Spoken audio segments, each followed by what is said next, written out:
Hi. Greg got quite a few culinary related books this Christmas, and that may or may not be because he is a chef.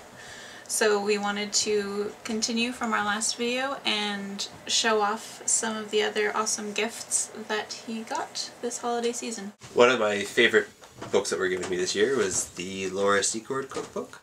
I'm really interested in Canadian cuisine, and there are not a lot of Canadian cookbooks. I really think that there is a cuisine in Canada that's just not being done or addressed or dealt with. And no one's talking about it? Yeah. Even though you hear modern Canadian cuisine a lot. This celebrates Canadian cooking and very traditional Canadian cooking. And when I got it, the very first thing that I opened it to was this recipe here. It's called Wascana suet pudding, and there's a tradition in Jessica's family of a Christmas pudding.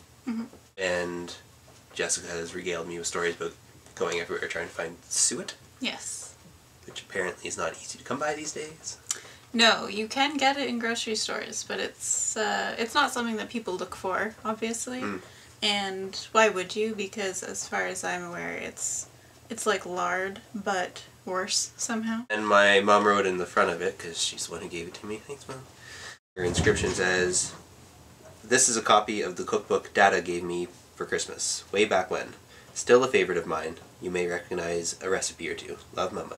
Dada is my grandfather, who is no longer with us. Not only do I have this, but my brother and my sister also have it, so all three of us have it, and it's part of the family. A field. This is a cool book, because it talks about all sorts of different types of game, and it talks about how you go about hunting them, and some tips and tricks for hunting each different type of animal. And this is definitely not meant for vegetarians or vegans. It is very much a photo book as well. There's some really beautiful photography in here. I really like this guy's style. But if you don't want to see carcasses, don't look at this book. This book is awesome because it tells you how to hunt all the different types of game. It tells a story for each type of game. So for instance, it has squirrels and bunnies in here. So first he tells the story of the hunt, and then he talks about cleaning it, and it shows you how to go about cleaning it.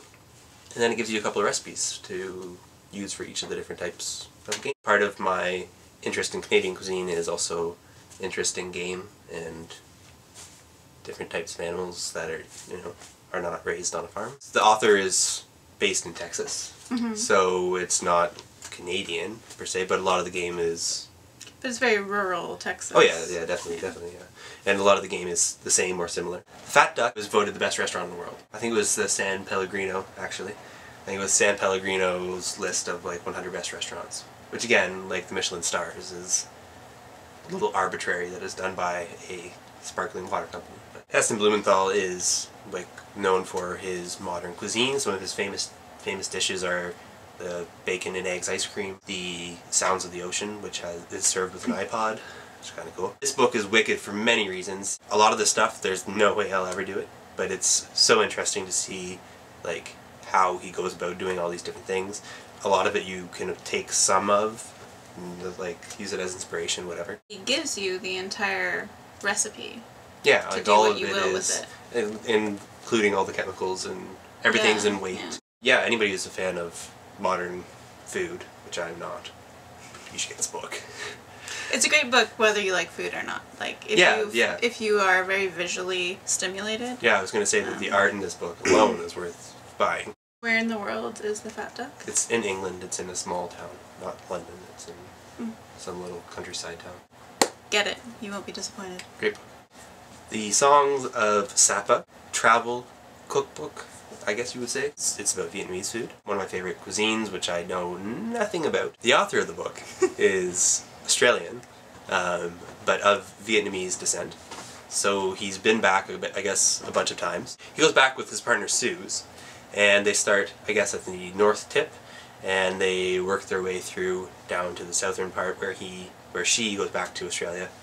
He meets up with his family, and then they explore the rest of the country. The book is divided into the different regions that he's traveling from.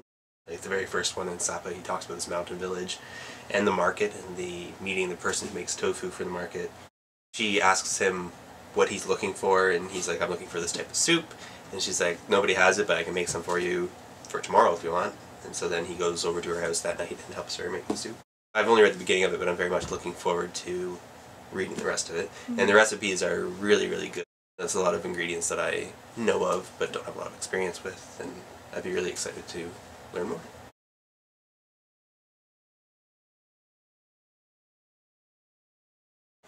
Hi. I sound like a dork.